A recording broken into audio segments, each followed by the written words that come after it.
Praise Lord. നിങ്ങളെ എല്ലാവരെയും blessed മോർണിംഗിലേക്ക് യേശു ക്രിസ്തുവിൻ്റെ നാമത്തിൽ സ്വാഗതം ചെയ്യുന്നു.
പ്രിയരെ, അനുഗ്രഹിക്കപ്പെട്ട ഒരു പ്രഭാതം കൂടെ നമ്മുടെ ജീവിതത്തിൽ അനുവദിച്ചു തന്ന വലിയവനായ ദൈവത്തെ നമുക്ക് ഒരുമിച്ച് ചേർന്ന് നന്ദി പറയാം.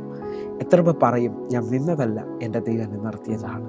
ഒന്നുകൂടെ പറഞ്ഞാൽ 2024 ഓഗസ്റ്റ് മാസം 26-ാം തീയതി വരെയും എന്നെയും എൻ്റെ കുടുംബത്തെയും കണ്ണിലെ കൃഷ്ണമണി പോലെ സൂക്ഷിക്കുകയും വിടുവിക്കുകയും ചെയ്ത വലിയവനായ ദൈവത്തിന് നന്ദി പറഞ്ഞുകൊണ്ട് ഈ പ്രഭാത ചിന്തയിലേക്ക് നമുക്ക് ഒരുമിച്ച് അടുത്തു വരാം. എൻ്റെ വിലാപത്തെ നൃത്തമാക്കിയ ദൈവം.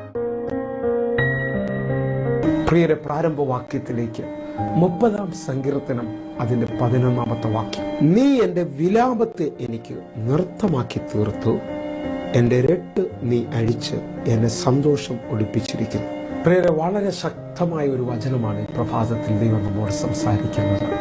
നീ എൻ്റെ വിലാപത്തെ നൃത്തമാക്കി തീർത്തിരിക്കും. പ്രിയരെ, എപ്പോഴാണ് നമ്മുടെ വിലാപം നൃത്തമായി തീർന്നത്? ഹല്ലേലൂയ. നാളുകളായി ഞാൻ നിങ്ങളും കണ്ണുനീരൊഴുക്കി പ്രാർത്ഥിച്ച വിഷയങ്ങൾക്ക്, നാളുകളായി ദൈവസന്നിധിയിൽ ചില വിഷയങ്ങൾക്ക് മറുപടിക്കായി കാത്തിരുന്നവർക്ക് വേണ്ടി ദൈവം മറുപടി തരുമ്പോൾ ഇതാ വിലാപം നൃത്തമായി തീരുകയാണ്. ഈ പ്രഭാതത്തിൽ എന്നെ കേൾക്കുന്ന ചിലവർക്ക് പ്രവചന ശബ്ദമായി ഇത് ഏറ്റെടുക്കാം. എൻ്റെ വിലാപത്തെ അവൻ നൃത്തമാക്കാൻ പോകുന്നു. ഇന്നത്തെ ദിവസം എൻ്റെ ആൻസറിൻ്റെ ദിവസമാണ്. ഹല്ലേലൂയ. എൻ്റെ കണ്ണിൽ നിന്ന് എൻ്റെ കർത്താവ് കണ്ണുനീര് തുടയ്ക്കാൻ പോവുകയാണ്.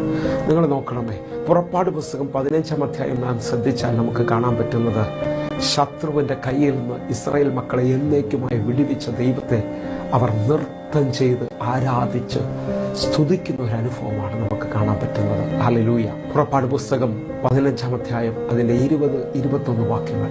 അഹരോന്റെ സഹോദരി മിരിയാം എന്ന പ്രവാചകി കയ്യിൽ തപ്പെടുത്തു. സ്ത്രീകൾ എല്ലാവരും തപ്പുകളോടും നൃത്തത്തോടും കൂടെ അവളുടെ പിന്നാലെ ചെന്നു. 21-ാമത്തെ വാക്യം. മിരിയാം അവരോട് പ്രതിഗാനമായി ചൊല്ലിയത്, യഹോവയ്ക്ക് പാട്ടുപാടുവിൻ, അവൻ മഹോന്നതൻ, കുതിരയെയും അതിൻ്റെ മേൽ ഇരുന്നവനെയും അവൻ കടലിൽ തള്ളിയിട്ടിരിക്കുന്നു. പ്രവാചകിയായ മിരിയാമിനോടൊത്ത് അവിടുത്തെ സ്ത്രീകളെല്ലാം ഇപ്പോൾ തപ്പെടുത്ത് നൃത്തം ചെയ്ത് വലിയ ആരാധന നടക്കുകയാണ്. അറിയുക, അവരുടെ കണ്ണുനീരിനെ ദൈവം നൃത്തമാക്കി. അവർ ഭയങ്കര സന്തോഷത്തിലായി. എന്തുകൊണ്ടെന്നറിയാമോ?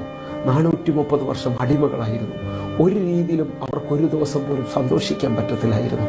ഒരു രീതിയിൽ പോലും അവർക്കൊന്ന് ചിരിക്കുവാൻ കഴിയത്തില്ലായിരുന്നു. കാരണം അവരെന്നും കരഞ്ഞുകൊണ്ടും ഞെരുങ്ങിയും വിലാപത്തോടും കൂടെ ആയിരുന്നു. എന്നാൽ അവരുടെ സ്ഥിതിക്ക് ഇതാ ദൈവം മാറ്റം കൊടുത്തിരിക്കുകയാണ്. മിരിയാമും അവരുടെ കൂടെയുണ്ടായിരുന്ന സഹോദരിമാരെല്ലാം ഇപ്പോൾ നൃത്തം ചെയ്യുകയാണ്. ഞങ്ങളുടെ ദൈവം ഞങ്ങൾക്ക് വേണ്ടി വലിയ സന്തോഷം തന്നിരിക്കുന്നു, വലിയ അടയാളം ചെയ്തിരിക്കുന്നു.